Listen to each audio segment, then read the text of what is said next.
thinking about Thierry Allemande, I know you've experimented with Sans Soufre. Was he influential in your Sans Soufre endeavors, or is that something? How did that come about? He was a little bit peripheral to that, but the fact that he did it made me interested. My first employee, Sashi Moorman, was experimenting with making wines without sulfites, Sans Soufre. I took a job at the Ojai Vineyard in California, in the little town of Ojai. Worked with a great winemaker there named Tolmach. One evening, at that time, he was doing punch downs every 8 hours. So the very last round of fermentations that we had was the Bien-Nacido Syrah.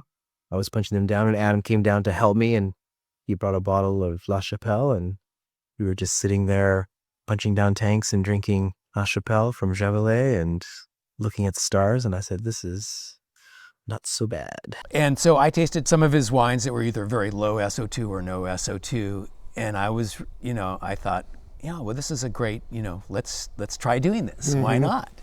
I think I became more thoughtful as I went along.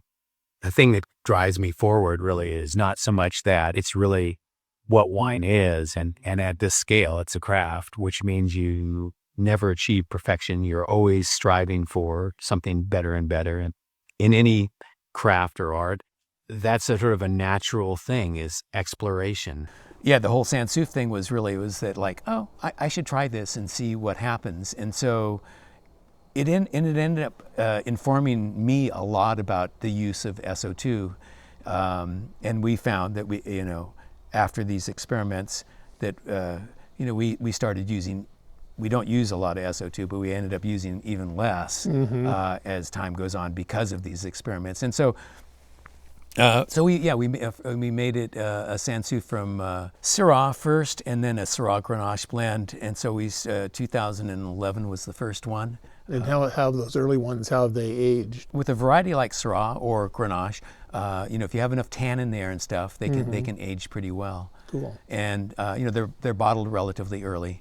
I think to make the very best wines, you need a little bit of sulfite. And there's something precocious and wonderful about a Sans Soufre wine, and maybe that's the best time to enjoy them. Although, like the 2011, you can still drink it. It's still good. It occurred to me that when we were talking about the Zacca Mesa days and the beginning of the Bon Climat, I remember when you met Helen Hardenberg. So Jim's high school sweetheart, Sarah Molden, right? Yeah. She was, best friends with Helen. Jim was on a river rafting trip with Helen, as it turned out, and Sarah Molden probably, I'm sure. Sort of the summer before we started, and so he was trying to drum up people to help us pick because we had no money. We decided that if we picked our own grapes, we'd save whatever $400 a ton or something or other. And so she came out to pick on the first day of picking. It took Jim and Sarah Molden a while to get us together again, but it eventually it happened. And you have two sons together? Right, yeah, Ben and Henry, yeah. Remind me how old they are. They're 29 and 28. They grow up too fast. They do, yeah.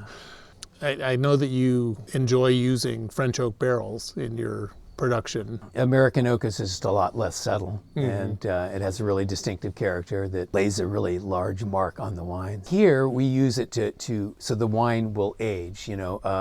Barrels breathe a little bit of oxygen, and so when you age the wine in a wooden barrel, the wine matures and changes, and that's the primary reason I use it. And then, the oak barrels, when they're new, they impart a certain amount of flavor to the wine.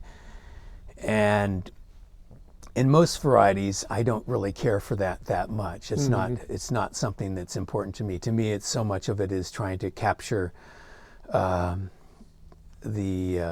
character of the spot, the terroir, for me, wood can hide that distinctiveness, and right. I would say in Syrah, a little bit goes a long way. Have you ever considered amphora or concrete eggs? I've considered that sort of thing. I'm not against them in any kind of way. Yeah. It's just that I know logistics. well, there's logistics, but beyond that, barrels, wines age in a particular way in barrels, Right. and they age in a different sort of way in amphora or any other particular Sure. container. And I know barrels, and I'm really comfortable with them, and so I don't have any grand desire to try other containers. Yeah, no, I'm with you. And I've thought about it, but it's just we are very much a barrel-oriented winery as well, and Yeah. just it's like, where would we put them? Yeah. Well, Well, you can't stack them easily like you can barrels, and I'm so comfortable with how wines age in barrels, and so if they need more time, I know how to give them more time, and if they need less time, I know how to do that too. Right. And so it would be a lot of learning to use a different container.